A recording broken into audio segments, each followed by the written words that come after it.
I was gonna do the Brett Goldstein joke up top, but I feel like it's wasted on a podcast that's about to be the worst thing that we've ever recorded. Yeah, I have to say that here we are. It is With the Tuesday. most cursed podcast of all time. It took us so long to even get here. We were supposed to start 45 minutes ago. It Uh-huh. began with me discovering that I had issues with my router. I had set up a printer last night, and I don't know what it was, but it wasn't reconnecting. So I had to troubleshoot that, and I had to get that ready. I texted PJ. I'm like, PJ, I'm sorry. I'm getting set up. It should be a couple minutes. Just chill. And PJ's like, oh, that's great. I'm just making coffee. I'm a little bit late myself, so we'll be good. I'm like, okay, great. Yeah, That's great. because I, you know what? We've been starting a little later, so I've been doing like my daily run early.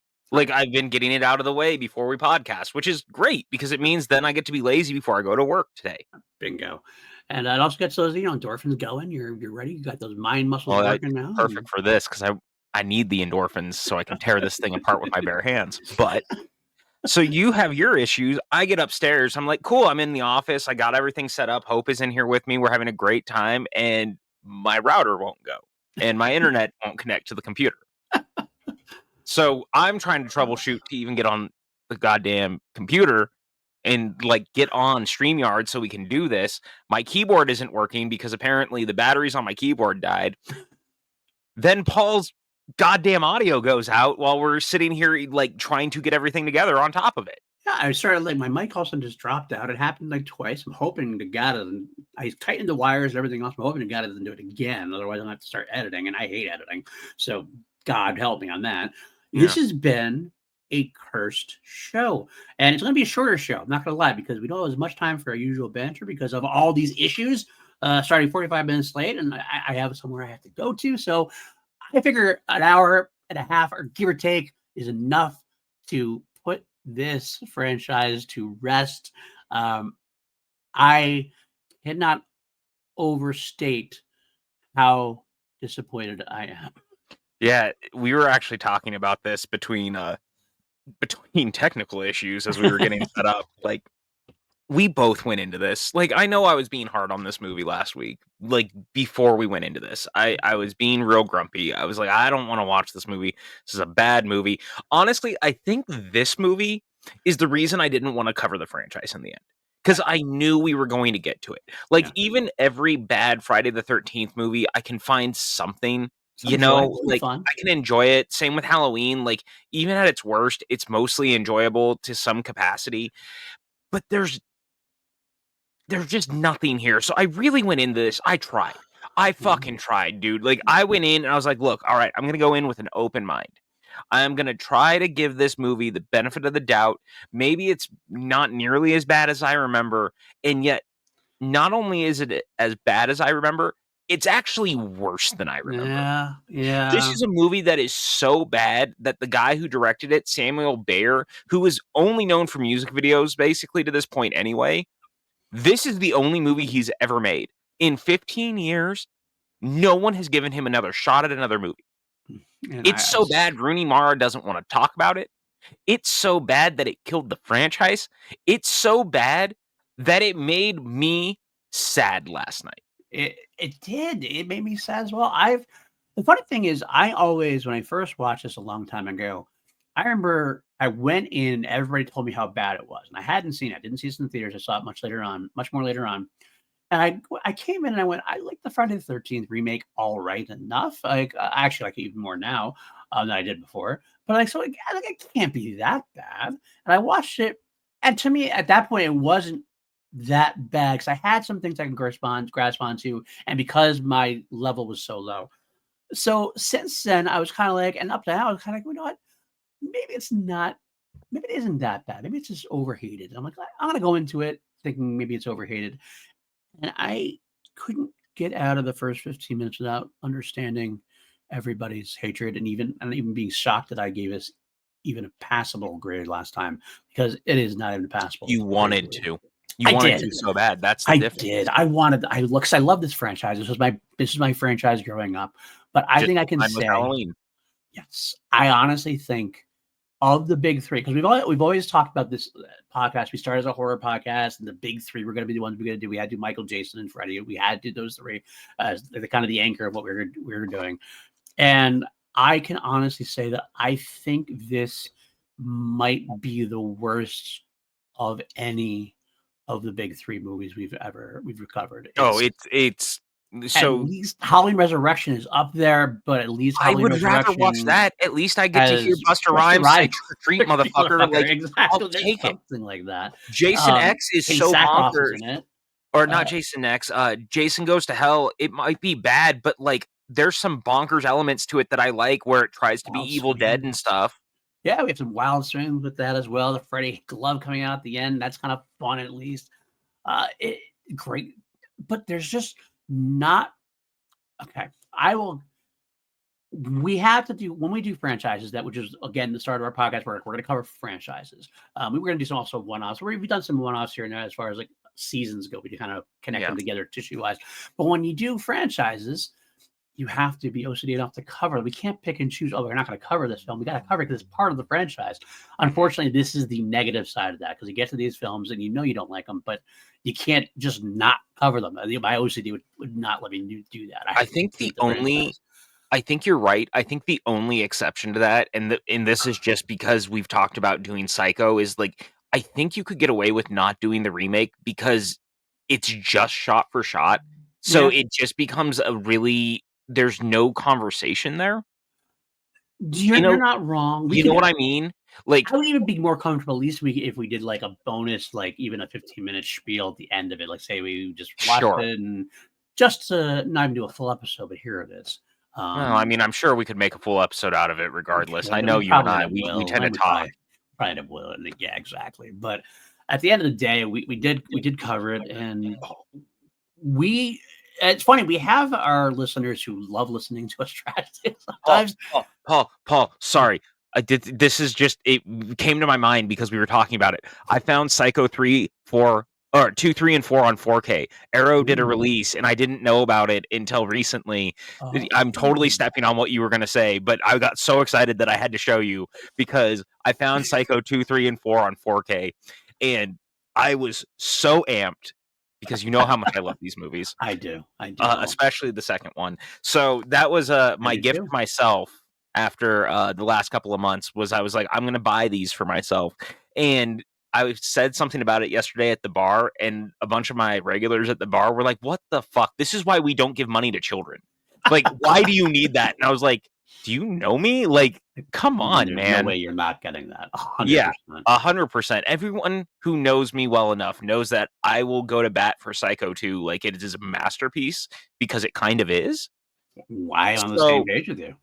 Psycho Completely 2, agree 3, and with you. 4 are on 4K, courtesy of Arrow Video to everyone out there. Arrow, if you wanna, like, toss some money towards the podcast, sponsor us, Mhm. I'll hype you guys up here because I also got your Beautiful and Glorious Bastards one right here next to us. I'm almost Nice. doing, like, A you promo. know, promo for it, You're but you're I'm doing an not. I'm just unpaid promo, but that's yeah. okay. That's fair. Anyway, yes, Hey, continue. interrupt People like when we hate things. interrupt aside because, we need some joy in this episode. Yeah, But uh-huh. anyway, people do tend to we've had some people talk to us how it's like hearing us trash things like something when we rip things apart because we do get to get passionate about things. We don't like doing it. Like we actually much prefer. We're of the mindset of we love what we love and we want to celebrate what we love rather than tear down what we hate. Unfortunately, in this case, the OCD side wins out. We have to cover it, and we're not going to lie. And we're not going to lie to you and say it's a good thing. But as someone who definitely overuses the 5-star, 4 stars, 4 stars, 5 stars on Letterboxd, Yeah. this one is dangerous territory. It's dangerous territory. It's so funny. If you look at my letterbox really similarly, like the 4, 4.5, and 5, and 3.5 and 3 are like my most used pretty much Oh, always. Because 100%. if you've listened to our podcast long enough, you've heard me say this before. I think there's a misunderstanding about a lot of this stuff. I inherently think most movies are pretty good.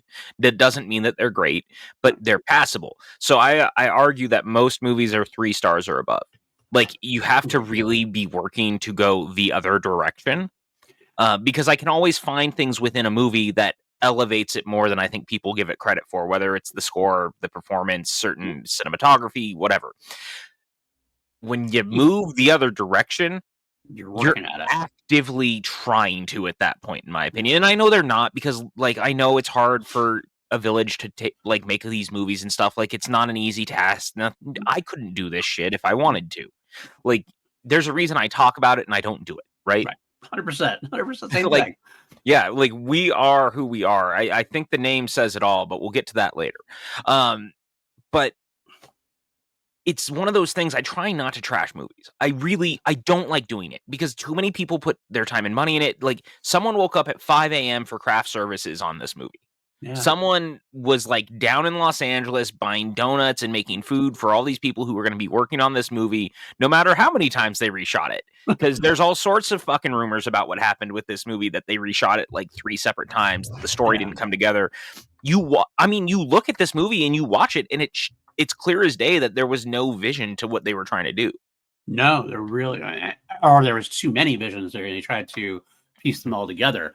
Yeah. And you could even argue. I know some people argue commerce versus art, and this is obviously kind of a cash grab in a way. The studio wanted to like just revitalize a property and go with it and make money off it. But even on those movies, there are individuals who are getting their first break, getting their first time shooting. Hell, the director, like I said, Samuel Bear's first shot at making a movie. And last. And last, it's not. I mean, it is what it is. But I feel I don't think the guy tanked it on purpose. I don't think he just for whatever reason just wasn't a very good director, or maybe there are other. He might be a great director, and there's other elements we don't know about that caused the whole ruckus. But again, that's the exact same thing. I don't love to shit on films overall because I know there's people who put their life effort or work into it, and unfortunately, it just didn't work out. No, look, and here's what I'll say, like, up front. There's a couple of big sins in this movie. Mm-hmm. Mm-hmm. Jackie Earl Haley is not one of them. And he's the one thing about the movie that there's a reason that this movie gets a star on Letterboxd. We will not enjoy any slanders. A lot of people are going to look at that on the surface and say, well, it was impossible to replace Robert Englund as Freddy Krueger. That tanked the whole thing. And it was an unenviable task. 100%. No denying that. Unenviable task for Jackie Earle Haley to slip into the glove, as you were, of Robert Englund as Freddy Krueger, because he was such an iconic role. This is not like putting on Jason's mask or the Halloween mask, where it's a little easier because it's more of a blank space kind of thing. This is a very specific character, and he had to go in and try something to make it his own. And I honestly will say that he is the least of any of the problems here. He gave his best. He gave a defined role to it. You might not like it compared to Robert Englund, and that's perfectly fine. But the down thing about this is he's not the reason why this failed, and there's no way around that. No, 100%. So that being said, the biggest sin of this movie, because I want to get that out of the way about Robert Englund. He's very good in this movie. The problem is that the biggest sin of this movie is that I'm just gonna say it up front. I'm gonna fucking pull the Band-Aid off because it was the one river you never should have crossed, and it's the big lore twist of this movie, and maybe the most detrimental thing that could have happened to this character or this franchise or a take on it, and that is actually turning Freddy into a pedophile. The biggest sin of this movie, outside of being just lifeless and boring, is that taking away the fact that he was a dude who was wronged, basically, and turning him into a dream master, that character, making it supernatural, making him go after the kids because he was wronged by the families. The moment that you make him a pedophile and that it really happened and that they weren't lying about it and that all this shit happened, he wasn't wronged, it is no longer fun. It is not a good way to watch the film. I no longer enjoy watching Freddy. It comes off as dirty and gross and weird and not in a good way. And I know that that's part of this, like, I hate saying it this way, but I've always kind of pointed at Christopher Nolan. I blame The Dark Knight. It was the Nolanization of franchises, grounding them, making them grittier, making them more real. And so in doing this, it's joyless. And by making this twist, it just inherently makes the movie joyless. Because one of the things you enjoy about Freddy Krueger is that it's almost a revenge mission in some sort. Of course, it goes off the rails by like the third movie or the fourth movie or whatever in doing that, because you move away from it being like, oh, I'm going after the kids of the parents who did this to me. Like, Right. he's just now fucking with everyone. But in this, he's going after the kids because he still wants them. And that's creepy and it's weird and it just changes the dynamic in a way that's uncomfortable. And these movies should be fun to watch. Right. As weird as that sounds, and it's not fun. I mean, horror fans understand this concept, and I think sometimes it gets a bad rap. But like splatter movies from the '80s, for example, it's weird. It's hard to like voice and say, "Well, we were rooting for the slashers, we're rooting for killers," but the way it was presented was much more joyful. You use joy. I told you I used the word joyless when I Yeah. talked to you. That there was a problem with it being joyless. Like a lot of these films were these bad guys. These they're very well designed, cool looking bad guys, whatever monsters who were generally killing assholes, teenagers who probably deserved a butt kicking anyway. And since they're fictional characters, you're like, we can get some gory deaths in there. Just Fictional characters. fictional characters, exactly. Freddy was called a child killer throughout the entirety of the Nightmare franchise. Killer being the Killer. key word. And they specifically shied away from it. There was the thought, I remember reading like development, they were like, it was alluded to a little bit, like it was kind of like left out there at some point, like kind of in the air, but it was always brought back into specifically, we're going to say child killer. We're not leaning into that angle at all. And that allows a fan, a viewer like us who watches these movies growing up, to watch it and be okay with him cracking wise, with him being this like vile, disgusting monster, but not quite that far. Once that became the real thing and you define it, not only do you define it that way, but you actually lean into it and go there and get to that Well, not part of it, it just becomes worse. It becomes unwatchable. You can't root for the pedophile. None of the characters in this quote unquote, and I don't want this to take, there's a soundbite that could get taken out of context. It sounds awful. None of these characters deserved it. Whereas the 80s assholes, they kind of deserved. well, the their parents fate in a deserve way. it. Parents, true. Parents, but the kids that they go after had there was like nothing with them that deserved anything. No, right. And it just became this like exercise of joylessness. And that starts right away. We mentioned the beginning, and I didn't mind. I love the opening credits. I thought they were wonderfully done. Like, oh, Yeah, the opening credits, like, it's weird. This movie doesn't deserve how good the opening credits are, as Right. weird as this is going to sound, because they took a page out of the Friday the 13th remake because it's the Mhm. same producers. Right. And they kind of do the thing where they set the table in a way that you kind of recognize. They kind of do an opening credit sequence that allows you to kind of understand the world and shit. Yep. And I kind of dig that, actually. Yeah. The problem is after that, it so fucking quickly goes off the rails that it never recovers. You can't have a 90-minute movie that is completely dire the entire time, especially the Freddy movie. There are movies that you can get away with, and that's their goal. But the best part about these movies, if you have bits of joy in them, bits of fun, our kids enjoying themselves, it makes the tension rise when it slides into the darkness. Mhm. We don't see any sign of kids having a good time. No one's having a good time. No one's. They're trying to pull the George Lucas and start in the middle of the story. Because like that's the first thing. You have the discovery of Freddy. Discovery. We begin, and these kids are already headlong into having nightmares and having things. Yeah. So there's But no introduction to it. And not just that, like, it's the weird choice of not only are we thrown headlong into it, but also not every one of the kids wants to believe it. But then you have the one kid who's kind of being an asshole about everything, who's refusing to want to admit to any of it happening. And then it does the thing that a lot of horror movies try to do, but it does it really badly, which is it creates up front like a couple, and then they kill that couple off or that character off for the next like main character. But the problem is that this one, it makes the characters be in the movie for about 30 minutes before Right. the new lead actually takes over. And she's in the movie, but the movie forgets that she exists. Yeah. And they try to create this mystery that these kids all knew each other before everything happened, and the parents have all been covering it up, which is just so mind-numbingly stupid and Yeah. so frustrating because there's no mystery here. And you know immediately why they're saying this stuff and what the story is. And so the entire time you're like, just pull the band-aid off so that I can hate this movie more instead of waiting till the third act to pull the band-aid off. Right.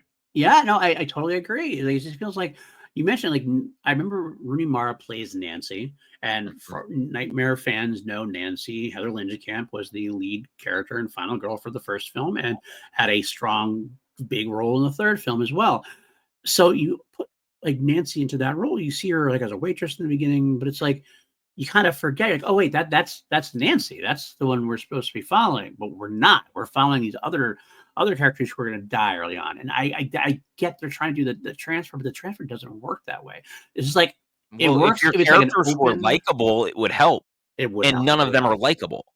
It works as a cold open. Sure, if it's going to be a cold open and then we have the credits or whatever, then that's something different because then it's like, okay, something is going on, and now we're going to transfer it over to see our lead character has that happen to them. I don't mind starting in the middle for like a cold open. It's kind of like one of those things like, okay, this guy's been having it and then he dies. So all of a Right. sudden, now we are going to learn what this is with Nancy feeling this, but Nancy's already going under it too. And you mentioned the character, the guy Jesse, who's a dick the entire time.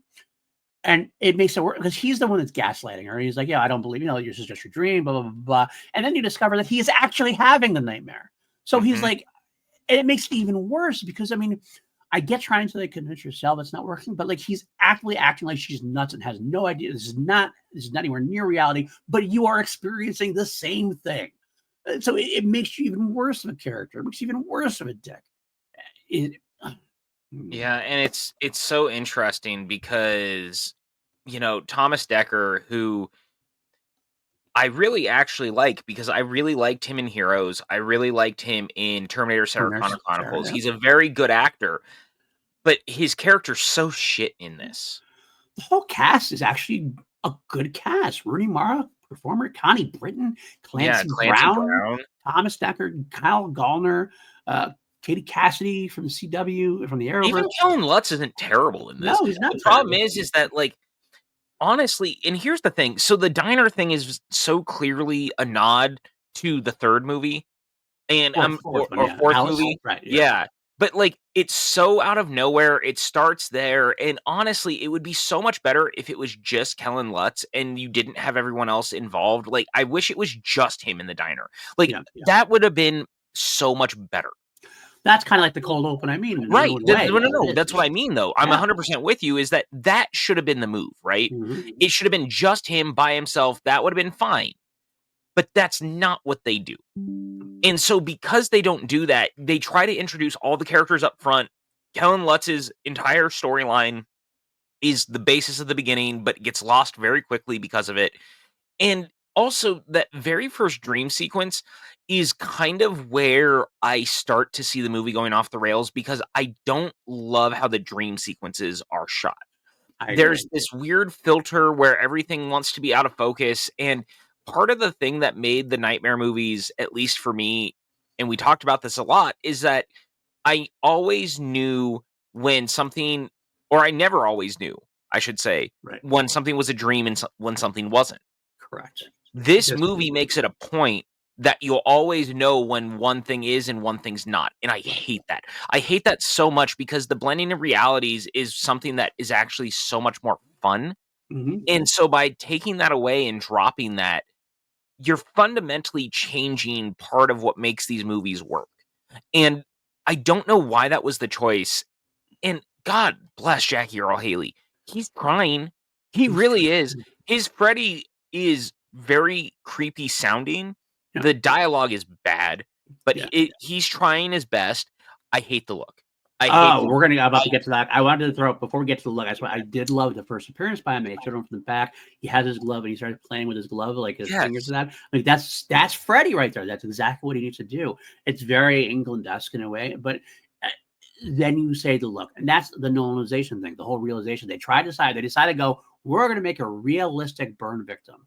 These Yeah. are not realistic movies. This is not No, it's about a fucking dream warrior or dream master. What are we even doing? right. You don't need to make this real. And instead, you get this like blobby clayface like Freddy, and it's like you don't see any of like you can't get any personality out of that.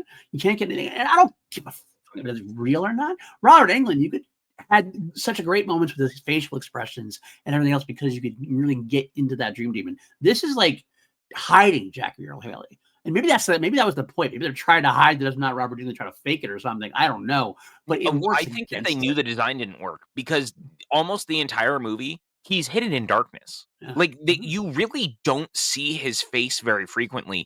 Almost every one of the dream sequences until the end, he's basically hidden in darkness, And, which is such a fucking weird choice because, again, so these people, I don't understand. The same producers did Friday the 13th, 2009, mhm, which was the year before this one, and kind of took the same approach in some way, but it didn't end up grounding it, right. and they didn't try to hide Jason. In fact, they went through every version of Jason that Right. you'd ever seen on film for the most part in like the first 8 movies, and it worked for that reason. They didn't try to hide it. They leaned into, you want to see Baghead Jason? We'll make him really fucking scary. But you love the hockey mask, so we're going to give you that too. But don't worry, you're also going to see him with the mask off, and it's going to fuck with you because the face looks weird. Like, it all worked. And Right. yet for some reason in this movie, they were like, we're going to make him look really weird, and then we're going to hide him in darkness because we don't think the design really works. And that, at least that's how it comes off to me. And I it's agree. really, that's the death knell of a film like this. Mm-hmm. Mm-hmm. And another worst part about it is making it real. Again, this is leading into the pedophile angle as well.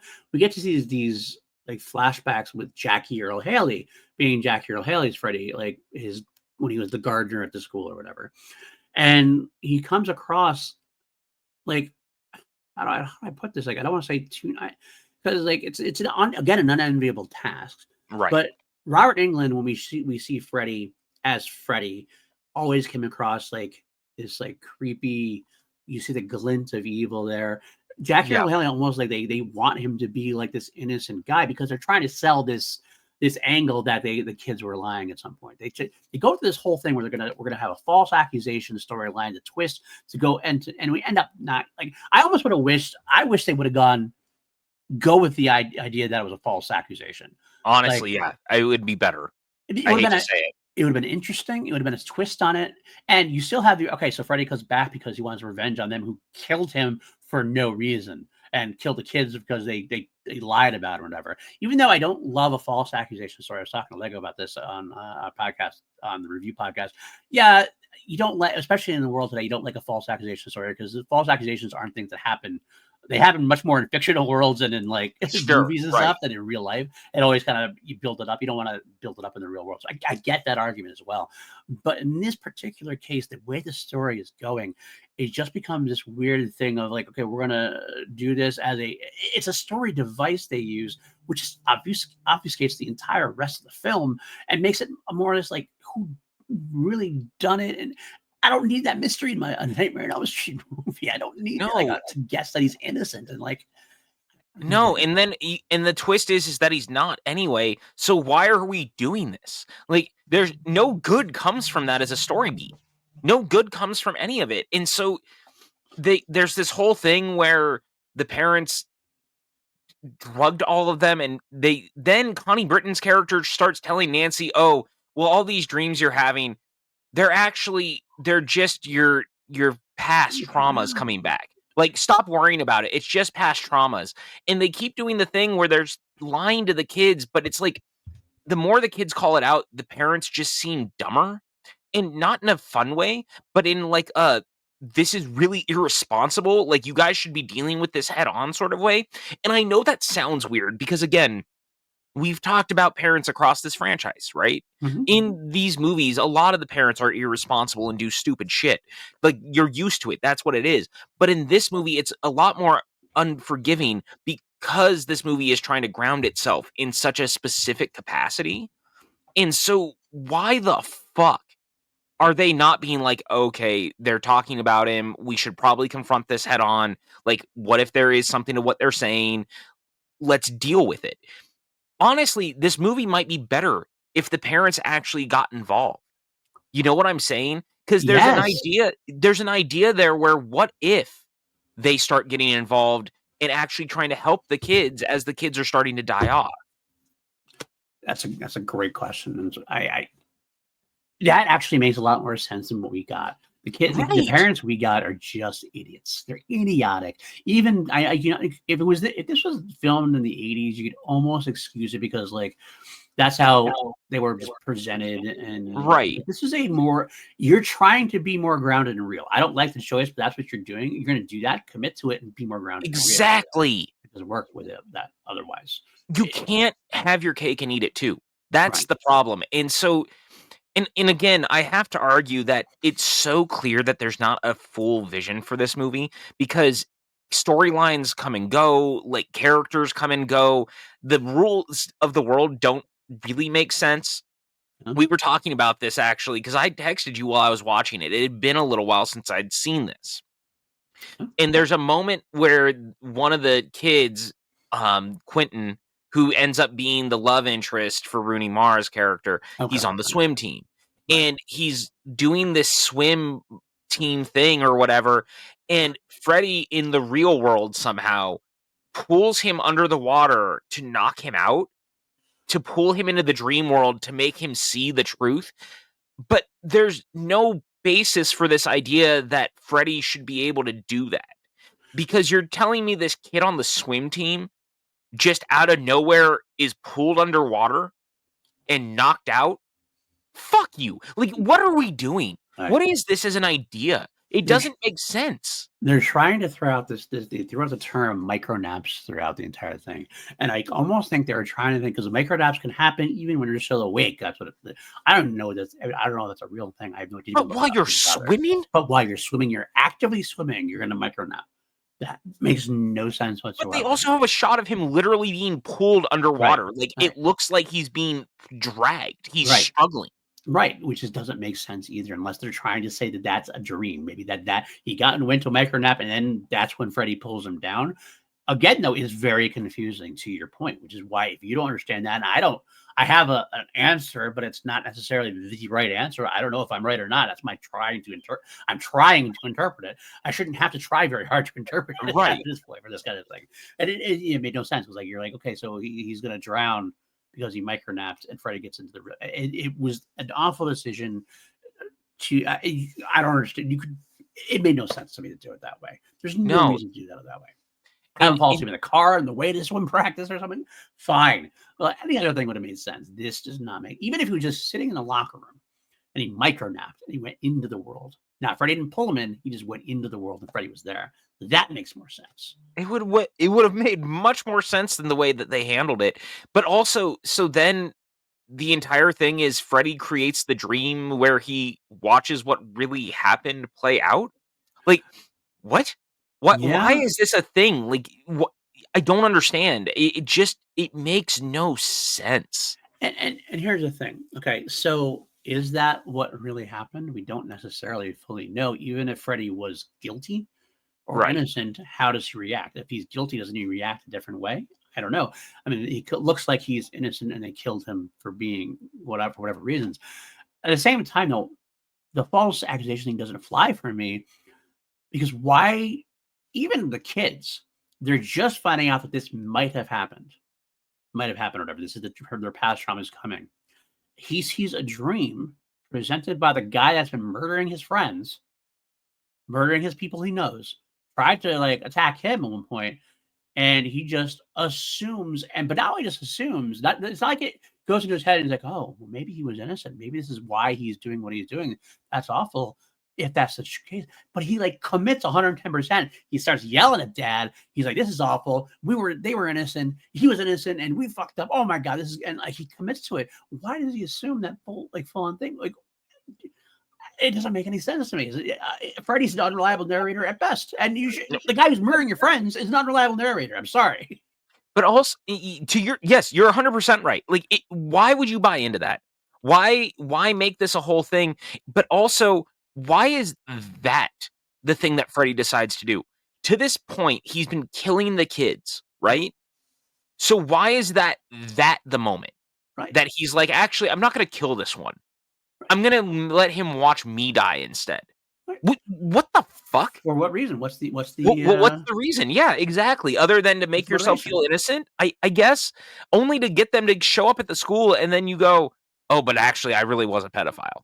Right. Like, exactly, what do they get out of it? Like, is it the cat and mouse thing? But, I mean, I guess that is not necessarily I think it's kind of a Freddy thing. Cat and mouse has been kind of Freddy thing at times. He likes playing with his victims or whatever in the dreams, but this particular one, like, it didn't make any sense at all. It's like you're showing this because you want you're playing a joke. Ha ha. It makes no sense at all. You know what you did. You know what you wanted to do. It Well, was it's so fucking frustrating. And so, I read all these reports from when this movie was announced and they were like, we really wanted to ground it. We wanted to make it get far away from what the series became. We don't want right. it to be funny anymore. We want it to be serious. We want to do all these things, but the movie doesn't ask that. No. And because you try to ground it so much, instead the movie almost feels like it's mocking the audience. And that's such a really bad way to do shit. And again, it's so clear that they really didn't know how to handle it fully because the opening of the movie and the end of the movie don't really gel together.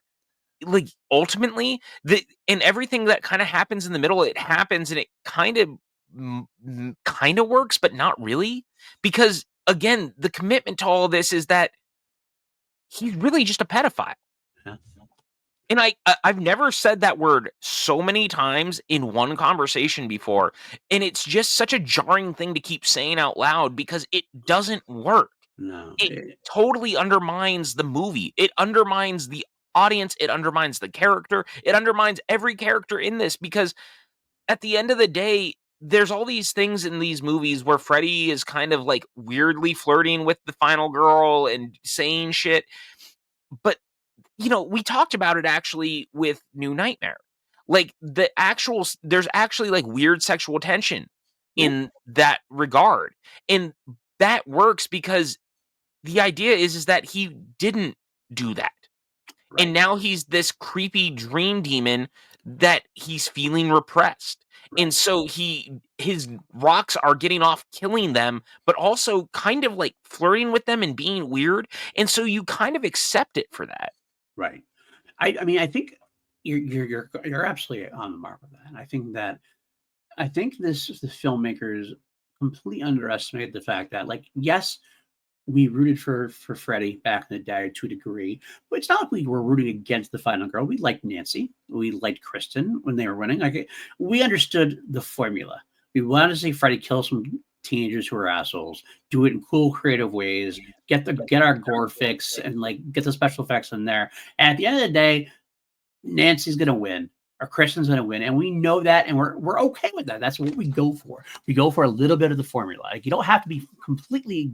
You can always do twists, or you can always throw things in there, but that's the general winning formula. You have your monster, you have your kills, you have your gore, and you have a final person who's going to win and save the day or survive rather.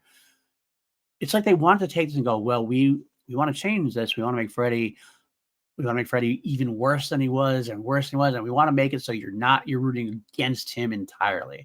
And what that does is just takes the joy of the film away. Just takes the Well, joy of the film away.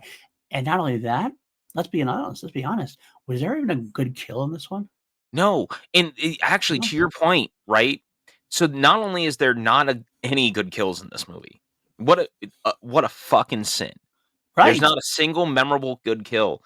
But I if can't you even want remember. to, I remember Callan like slash in his throat in the beginning.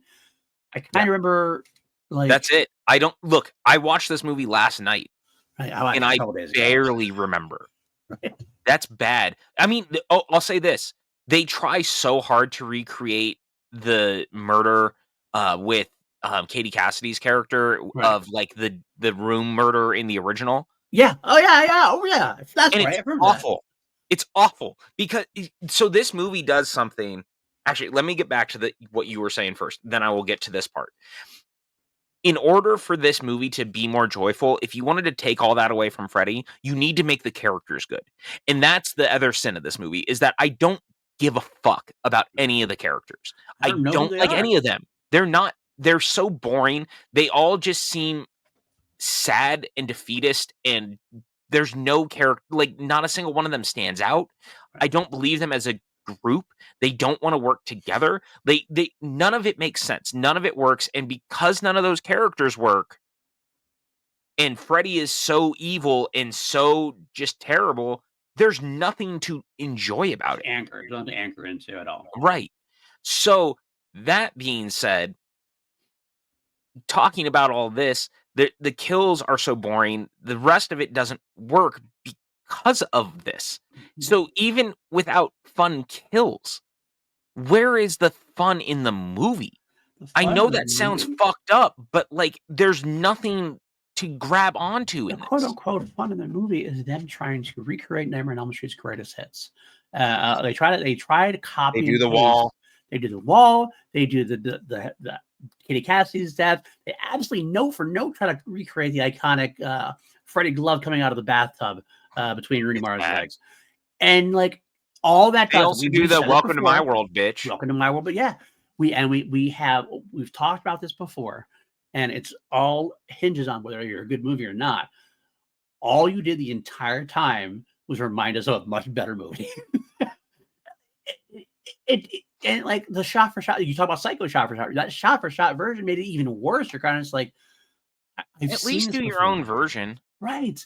Add something to it. Make a twist to it. Do something different, like a double down on it. Add a second body. I don't know what you're doing, It's but like, so weird because when they hired Samuel Bayer to do this, they had said that part of the reason that they hired him was that they thought that he had this ability to create an unsettling imagery that was also kind of seductive.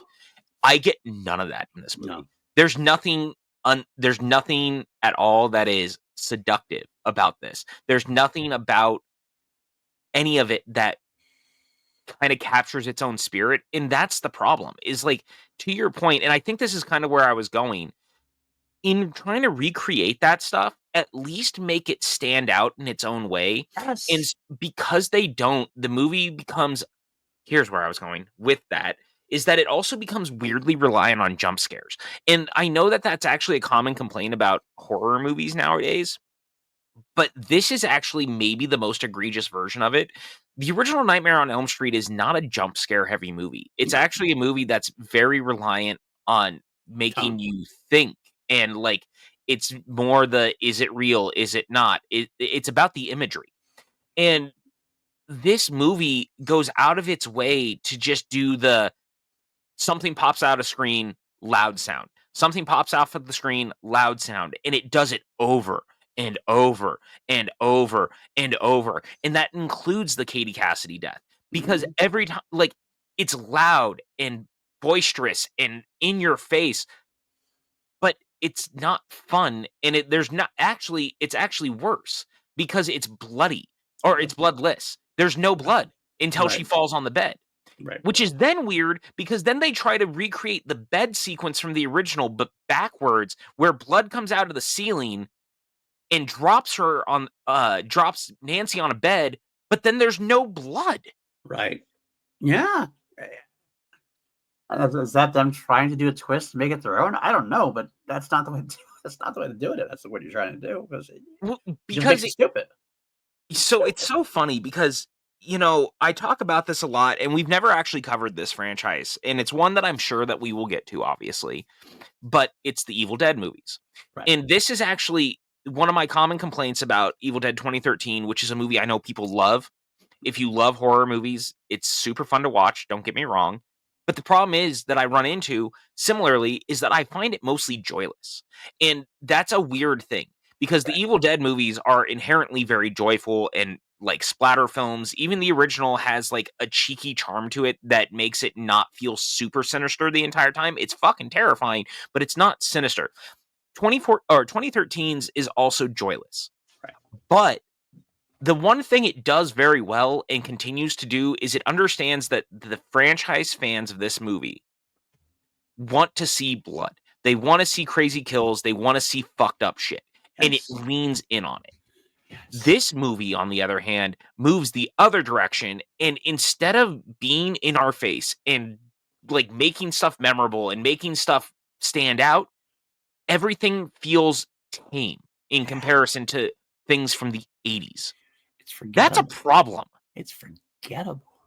That Oh you god, can't be. nothing's That's worse than being forgettable. yeah, it's the biggest sin for a horror slasher, right? Like, you're not invested enough to care at all about anything of it, and at least there's some slashers out there, you could think of that probably are horrible movies, and we would say they're bad movies, but we're like, "Yeah, but they had that kinda cool kill. I kinda like that killer too." And, like, it's like, yeah, something that was not bad, it's not bad. At least it had something to glom onto. This, nothing. Nada. Zip. Nothing. It's so fascinating to me because, we talk about a lot on this because we cover a lot of remakes. We talk a lot about remakes, and this is the kind of movie that actually makes the argument for not remaking shit real.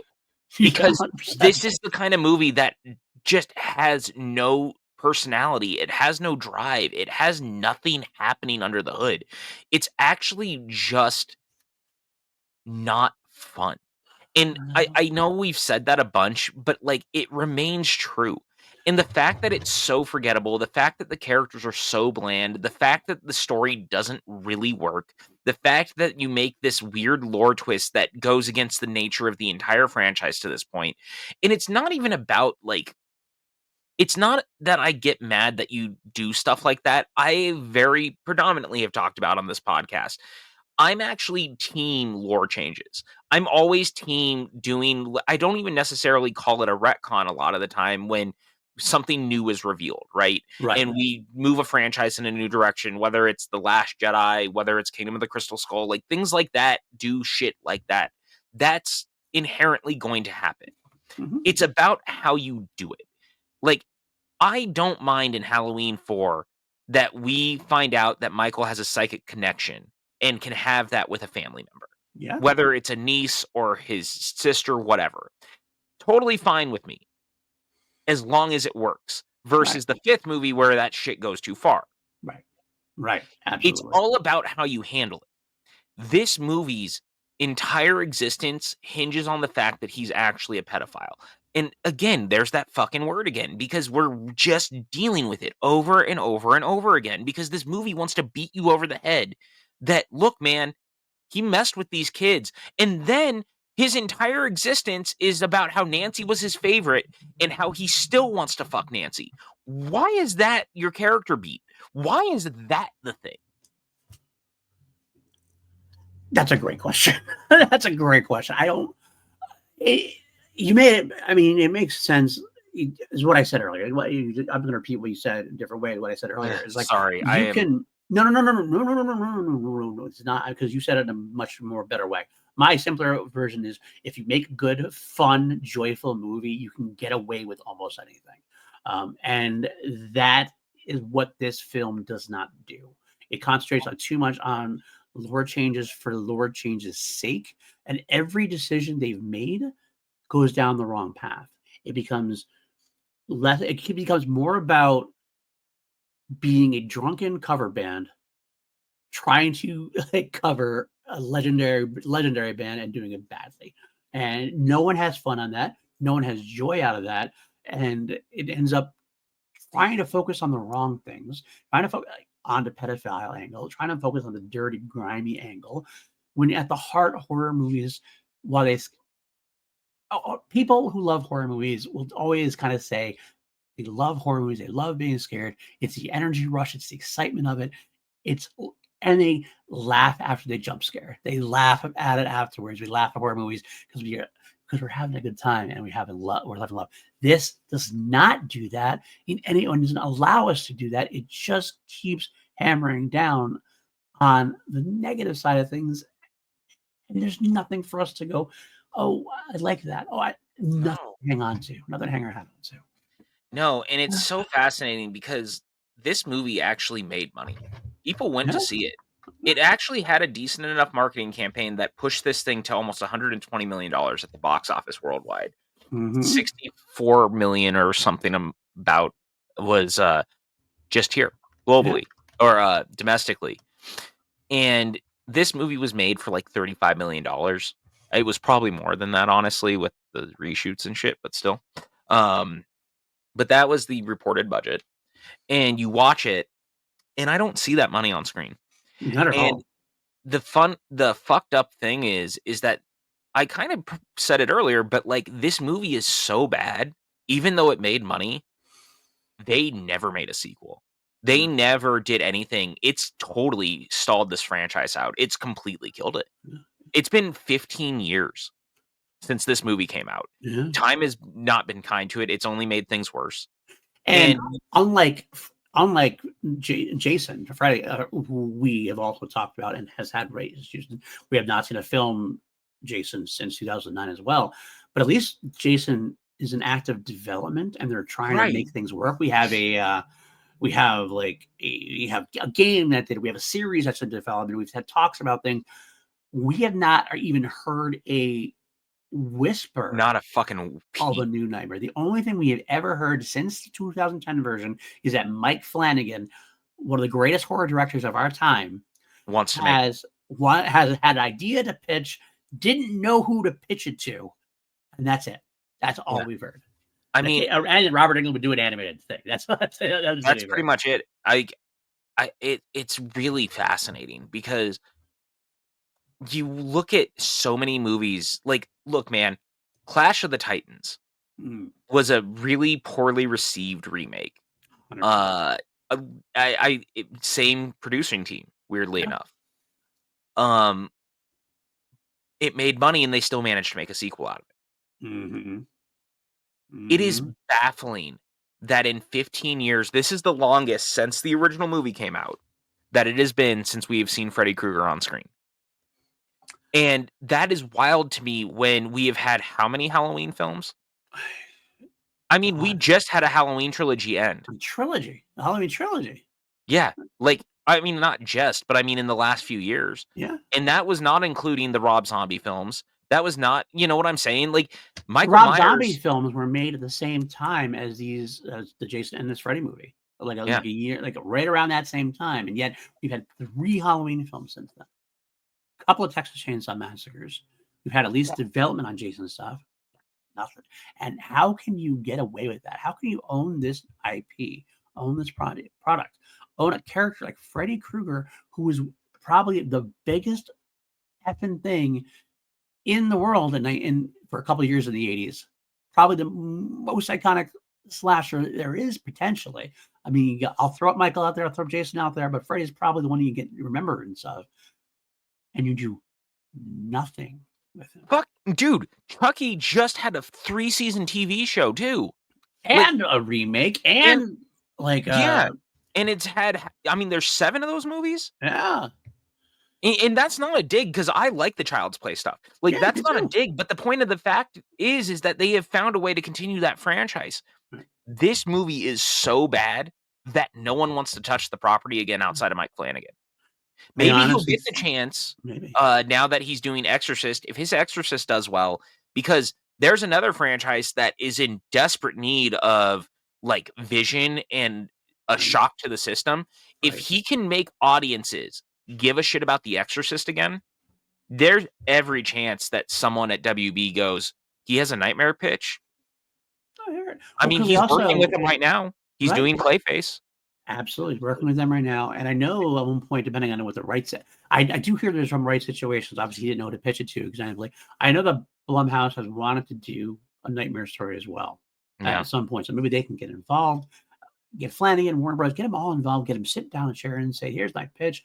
How can we make this?" Because horror films are notoriously low budgeted. You can make a low budget horror film, and just the name alone, if you came out, if you said, "Here is a new Nightmare on Elm Street movie, a new Freddy Krueger movie," you are guaranteed to make profit. Guaranteed. Horror movies make back their budget easily, and these are properties that don't have any brand recognition at all. Any horror movies that are out there, honestly, is making enough money to kind of like deserve something. And then you're telling me you're going to have this channel and not going to do anything with it. Yeah. Explain it to me. I don't get it. No, it's really baffling, and again, I would argue especially coming off of Halloween, Yeah, because they really should have been doing this back in 2017, and that's 2018. and I don't care what you think about the Halloween. You might hate the Halloween trilogy. That's fine. Whatever. You didn't like what Yeah, they did. That's aside. They are not hell. Halloween Ends was really, really, really poorly received overall. yeah. There's never been talk about killing that franchise off. It's all about, No, well, it's gotta that it's getting a TV show now. right. They're getting a TV show. There's always Oh, talk about, well, we're and gonna wait a few years and we're gonna bring Michael back anyway, even though he's dead again. Like, I guess there's rumors that Jamie Lee Curtis met with the producers again or something. I don't know exactly what that's about. yeah, I've heard those rumors as well, and that'd be. I mean, I she haven't can't. really dived into it to see, because I was like, "We're really not doing this again, are we?" Because, Right. like, I would really love for Jamie Lee Curtis to walk away from the franchise. Yeah. Not that I don't love her being in it, it's just time. How many times can we? I mean, she like walked away after Halloween 2, walked away after H2O. Halloween, tried to walk Or no, away after Resurrection. H2. Well, tried to walk away after Yeah. H2O, came back for Resurrection to make sure she got killed off, comes back for the trilogy. And yeah, just kind of like, okay, well, what are we doing here? At this point, there's only so much you can do with that character now, Jamie. And I love her Also, for it as well. I know, and look, I love her in it, obviously. Like, Yeah. you can go back. We talked about the Halloween movies. Like, I really like the Halloween trilogy overall. I do. We make the argument. This was always my thing. I think it's a little told out of order. Yeah. Agreed. Personally speaking, I would have moved things around to make it a little more linear in what I think tonally you're going for. Yeah. But it works overall. It's a Hmm. good franchise. Um, good trilogy overall. Here's the other thing about this movie. Mm. What the fuck is the ending? Because I know what you are trying to do. You're trying to emulate the original. You're trying to go for the shock value of Freddy taking the mother, but it's done in a way that you're actually just aping the end of Phantasm, number one, Yes. Yes. which, what the fuck? And it's Mm. also done so poorly Yeah. that it doesn't make sense. I mean, even before that, I was like, so they bring Freddy into the real world with the adrenaline, whatever they do, and she comes in and they kill him, and it's like, but it's done in such like an anticlimactic fashion. Like it happened, I was kind of like, oh, it's over. He's gone. He's done. We're done now. We're Yeah, done dude, now. it happens Okay. out of nowhere. Like, it's so there's no real fight. There's no real No. battle. It's like all of a sudden they're just like, oh, I bring him out. Oh, punch him now, Quentin. And then all of a sudden, it's like I looked away for a second. It's almost like, did I look? Did I get a phone call or something? And I don't know. And we get back to it, and sure enough, we have the mother, and it's exactly what it is. They're trying to ape the end of one. They are trying to play a cover song of Nightmare One. And the funny thing about it is, that's one of the worst things about the original film too. That's one of Yeah, that's almost a perfect film. I gave it a perfect 11, but the ending was a little dumb. I said that a then. little. Yeah. I mean, I I straight up forgive it. said it. I was like, the ending doesn't make sense to this movie. It's a 80s vibe. We're gonna have a slasher. This is the slasher's not truly dead in moment. The eyes Yeah, open up and right. all that Because stuff. they like to do that. They Right. always do. And I guess as Freddy as a dream demon, is it in real life or in dream world?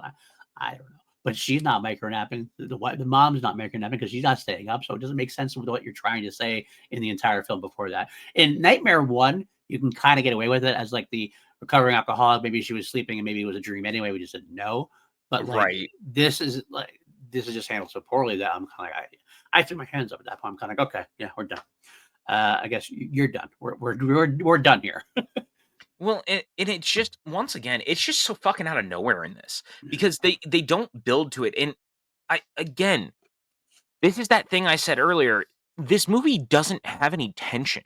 It Mm, doesn't know how to build tension, because, again, you have to like the characters. If you don't like the characters, how do you build tension around it? But this movie is 95 minutes, and it feels like it's 2.5 hours. It is so poorly paced. It is so poorly put together that every time I looked up, I was like, how is this still going?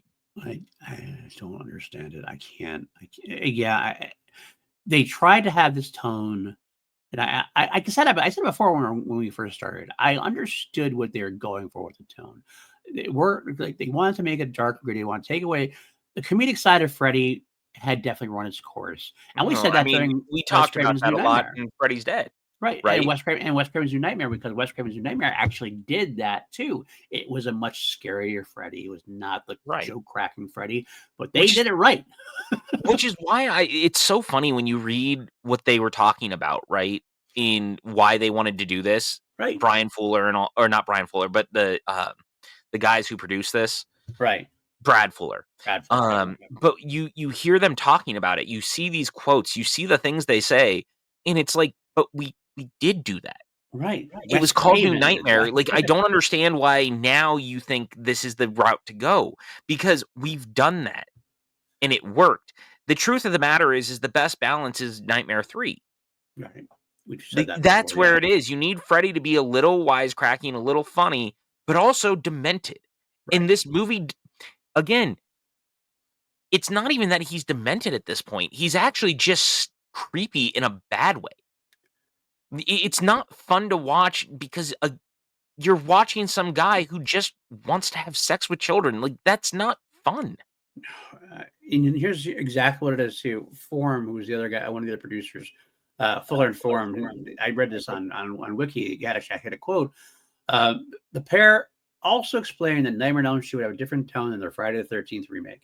Form states, "I think a Friday the 13th remake movie we made was really fun. You know, sex, drugs, and rock and roll. And I think a Nightmare movie is not that." Well, you got that right. The Nightmare movie was not fun. Yeah, No. if you didn't want to make it fun, you totally landed that. But the problem is that he's wrong. Exactly. It's exactly the wrong-headed approach, because the Nightmare movies are actually kind of exactly sex, drugs, and rock and roll in some capacity. Mhm. I mean, Less there's sex, Nightmare, but like otherwise, it's I mean, but dream the world. It's a original dream world, does. baby. Yeah, there's some The there. the original does. The Yeah, whole point is that there's all that sex going on before the first kill. yeah, that's true.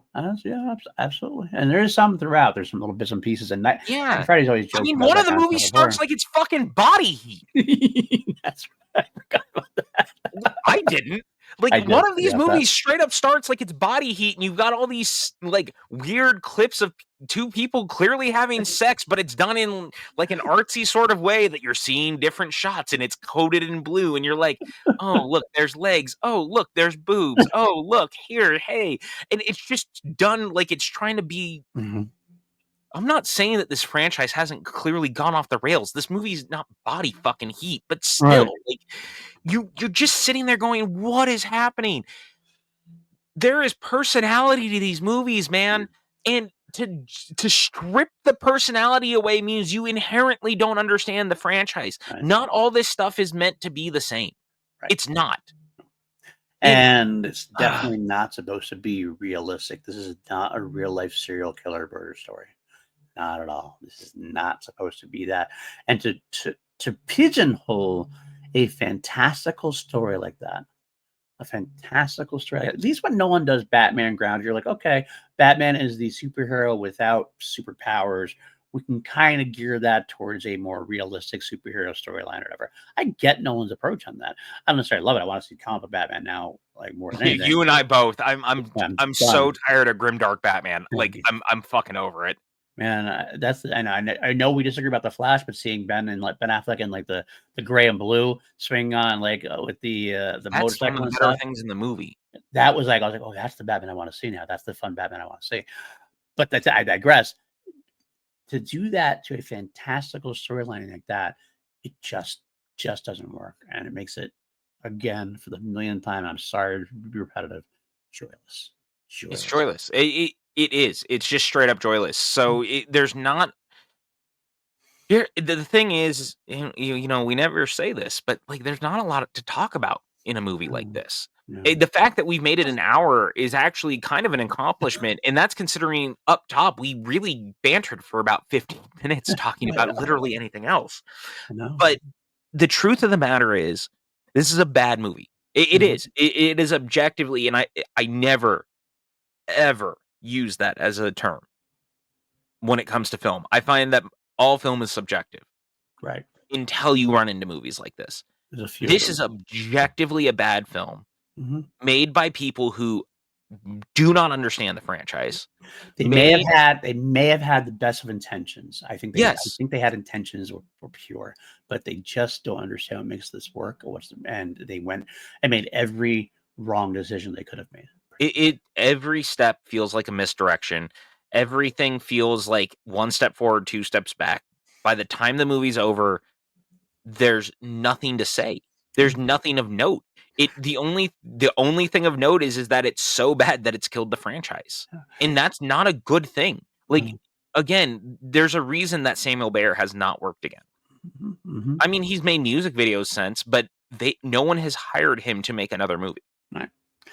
I did a couple of quick notes I'll breeze through that, like I did want to mention here and there, or ask questions about, and then we can wrap this thing up. First time Freddie's song made an appearance, and Freddie sings along to it. Yeah, I couldn't believe that they did that. Why would Freddie? That's well, and so there's the other thing, right? The song being a thing that the kids were singing at the school. Come on. Just, uh, And again, you know what that means? That song is about a pedophile. right, right. Oh, it's dirty. Oh, so bad. You're fundamentally changing the idea that they're just dream demon girls that are haunting you. Right, They're exactly. supposed to be Literally, sirens. They're not supposed to be. Oh, I oh my agree. god, it's so bad. It's so bad. It's such a bad lore change. I hate it. I hate it here. I hate it here. Oh, Um, Let me bad. ask a question. There's something actually I don't understand necessarily, and this could be me looking away.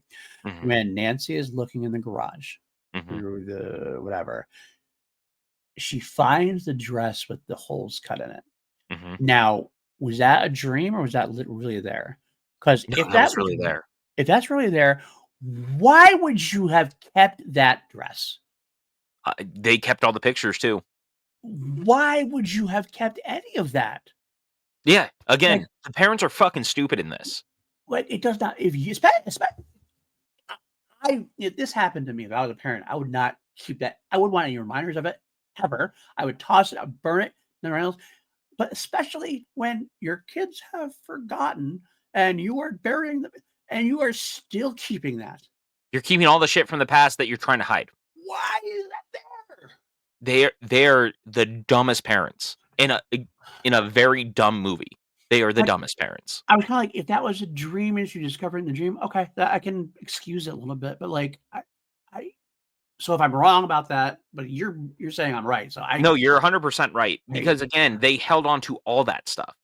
That's the problem. so stupid. Also, aside, Freddy kills a dog in this. Fuck you. Dream dog or not, fuck you. Like, Yeah. what are we doing? Again, there's some things you just don't have to do.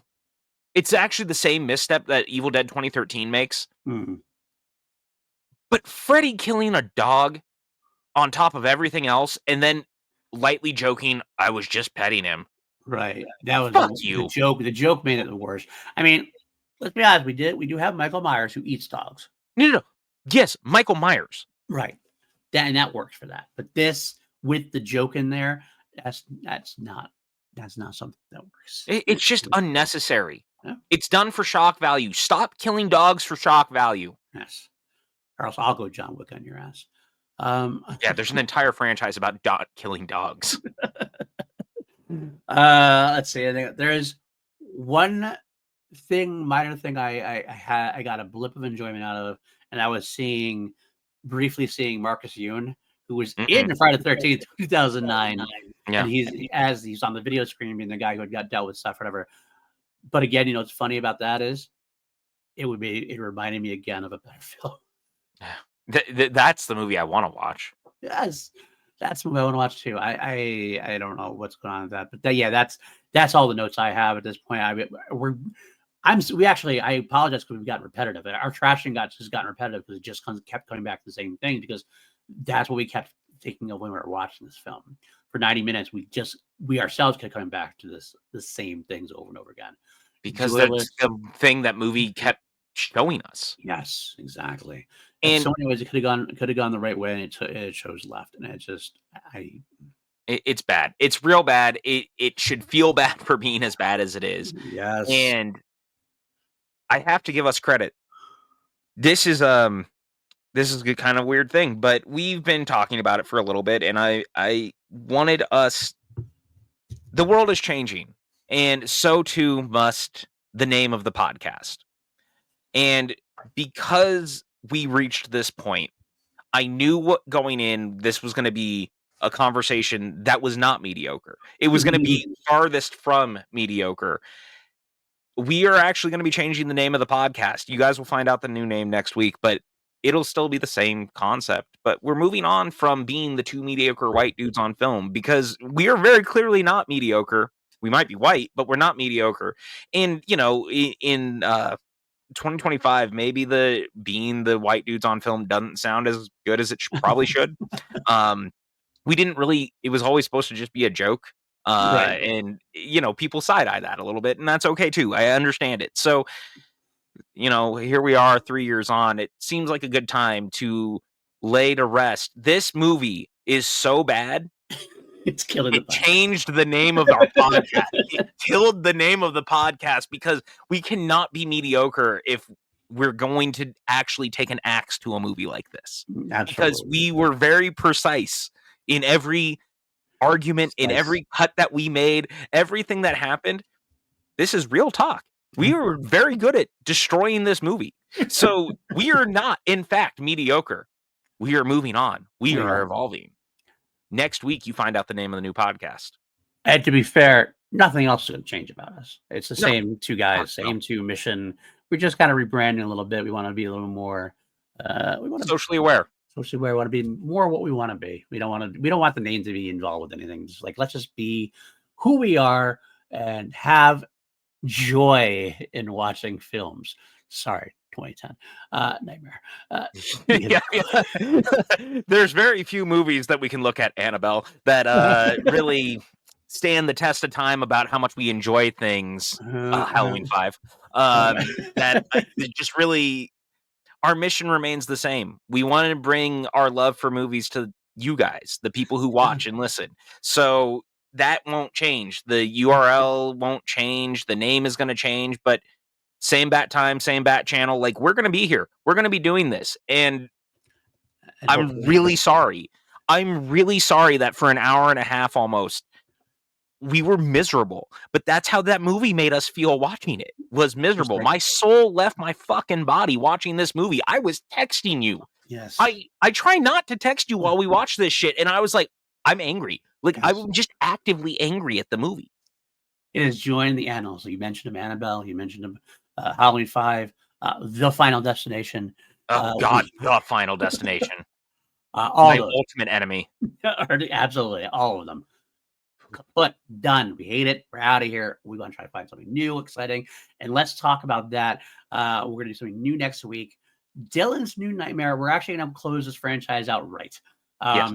Dylan's New Nightmare is we from our buddies at Wom Stomp. I got it. They had the Never Hike Alone, which is a great fan film from. Go listen to us talk about it and then watch those. We did, absolutely. And Dylan's New Nightmare is along the same lines. It actually is a direct sequel to Wes Craven's New Nightmare. It even stars the child actor who played Dylan. I can't remember his name off the top of my head, but he is also in this. And it actually showcases, we've seen it before, showcases that you can do a Freddy Krueger without Robert Englund because this actually works. It is a short film. It's like about 35 minutes, I want to think. It's on YouTube for free. You watch it there. As a bonus, because it is a short film, we are going to do a little bit of double duty. For the first time ever, the podcast is going to cover a television show. Yes, sir. Only one episode, though. We're only going to cover the first episode. We're not going to do a deep dive into the entire series. Or the first 2 parts or whatever, right? Because I think it's a 2-parter. Yeah, or whatever it is.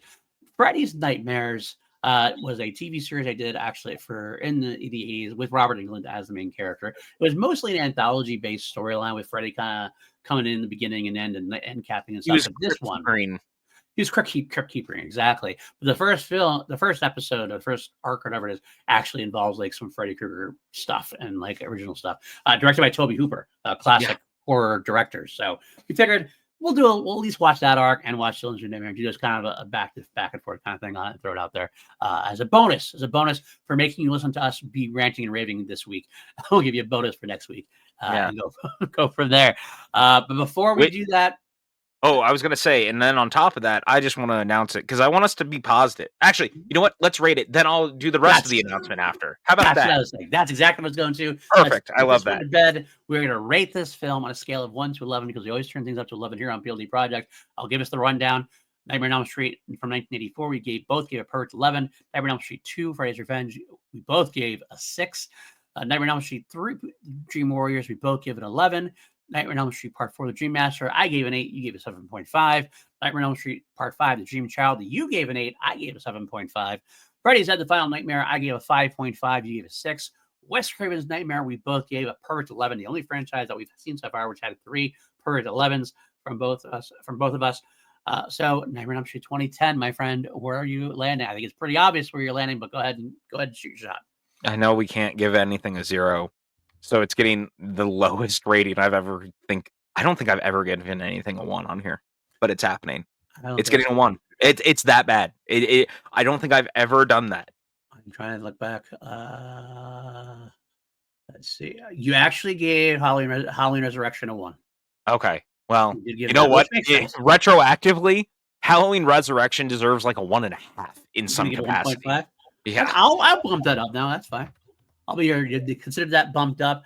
I have never given anything a 1. I gave Halloween Resurrection 1.5. I think my lowest I've given was 1.5. I'm going to give this a 1 as well. Oh my Lord, it happened. Yeah, we are both a movie so bad. We gave it a 1. And that 1 is purely for Jackie Earle Haley. Yeah, 100%. Who tries his fucking best in a movie that deserves not him. Nothing. Exactly. I would love to see him come back and try again. I know he never will. No, I understand why, but I would back that in a heartbeat. But yeah, we are done with that. With that being said, PJ, the rest of your announcement. All right. So with that, I am happy to say our MCU rewatches that will be on Patreon are beginning. We're going to start doing Iron Man and the Incredible Hulk. Those will be popping up here in about the next month, but we are beginning our process. And with that, you guys are probably wondering where this is going once Nightmare is over. We've kind of hinted at it. We've talked about it a little bit. We are going to be covering the Superman franchise leading into the release of James Gunn's Superman later in the year. Yes, so I am very much looking forward to us actually covering these movies. It has been a little bit since I've actually sat down with a lot of them. I love Superman. I've been waiting for a great Superman movie again for a long time. And I think that what we have in James Gunn's Superman looks great so far. The trailer is wonderful. Everything they're saying has been great and right, and it makes me happy. But this will be a fun deep dive. We're going to start with the Richard Donner Superman film from the 70s, push it on through all the way through Zack Snyder's Justice League. Yep. So everything that is Superman based in some capacity where he is a lead character in live action that went to theaters, it's happening. Yes. And that will be where we go. If you're wondering which version of Superman 2 we're going to be covering, it's going to be the Donner cut because that is the only cut that matters. Yes. We will talk about the lesser cut, I'm sure, a little bit. Yeah. But, just like Justice League, we're doing Snyder's instead of doing the, theatrical. We'll talk about it, but we're not going to do separate episodes for them. It feels like that's a waste of time. We try to get so many franchises, and that's just a waste of time, unfortunately. So we will just talk about the specifics of so much superheroing coming up. I know. We're doing, we're all about superheroes in the next coming months, and we'll get into some horror again after that. We always want to go back to horror. We have some horror franchises we're going to cover. I know we're going to probably slip in a bonus episode at some point when the new Final Destination movie comes out, because that is something we've covered already.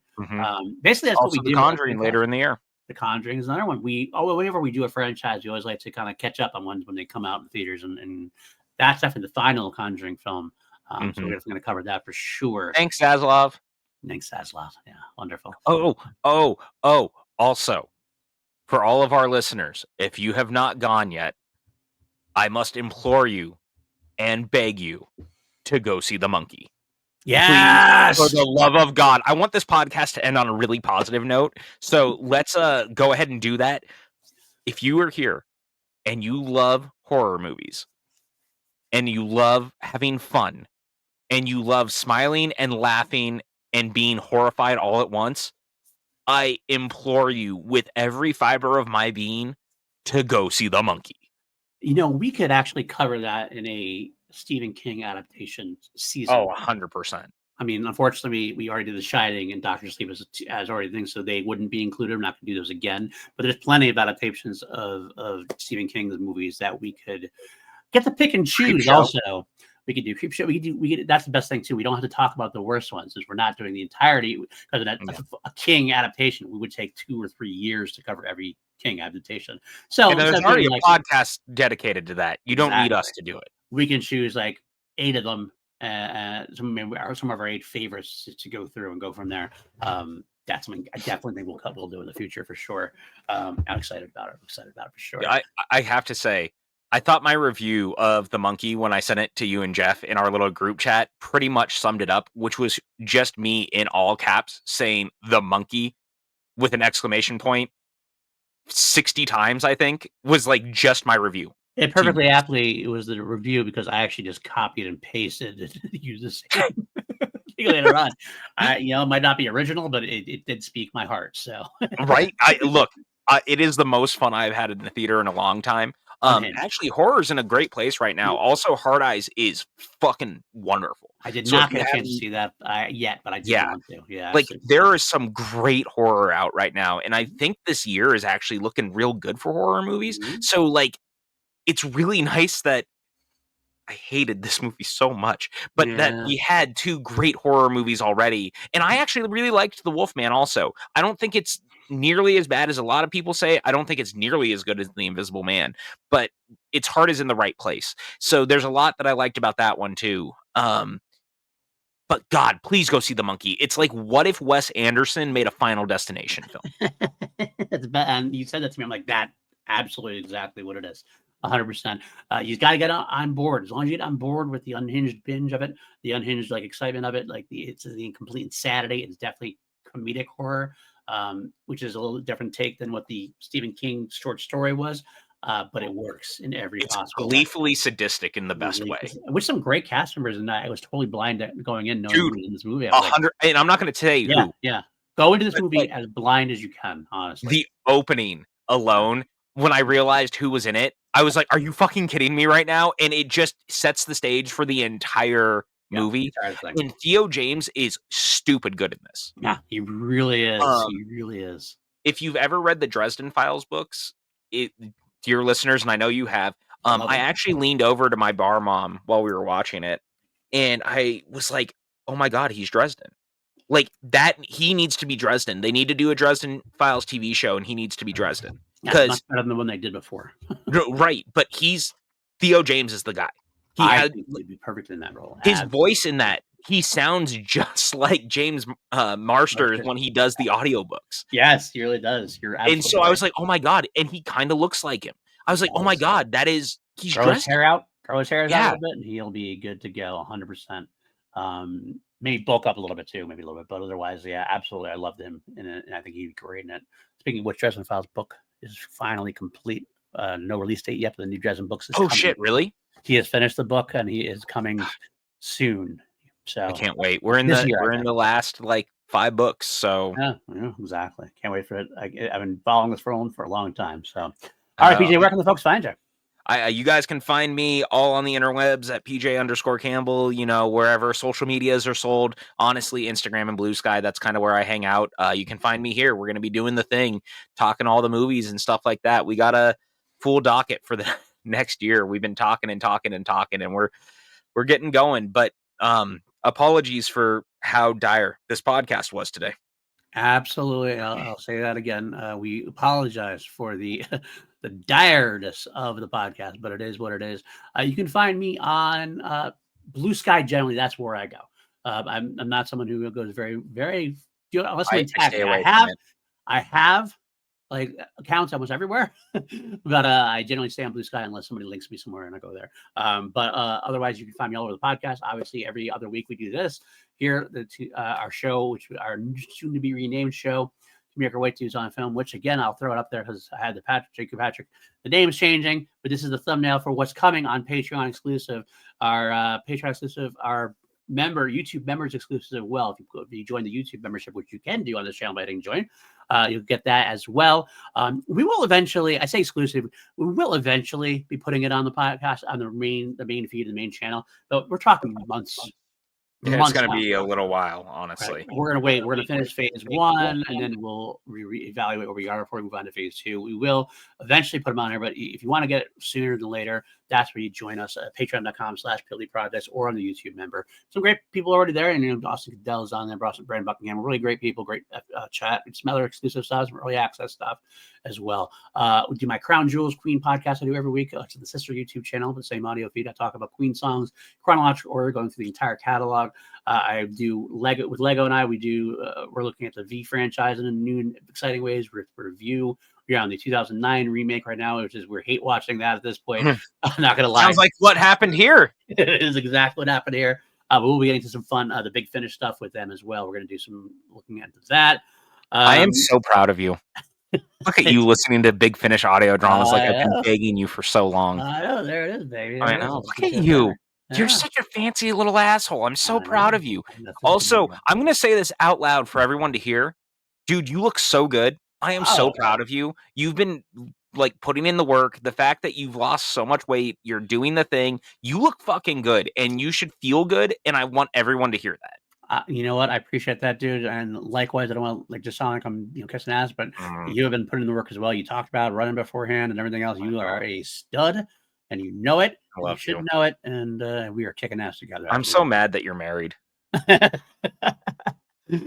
let him know. I know. All right, guys, that'll do it for us. We will see you again, like we said, next time with Dylan's New Nightmare, and we'll go from there. Got Superman coming. I can't wait. He can't wait. And let's go, Superman. Peace out.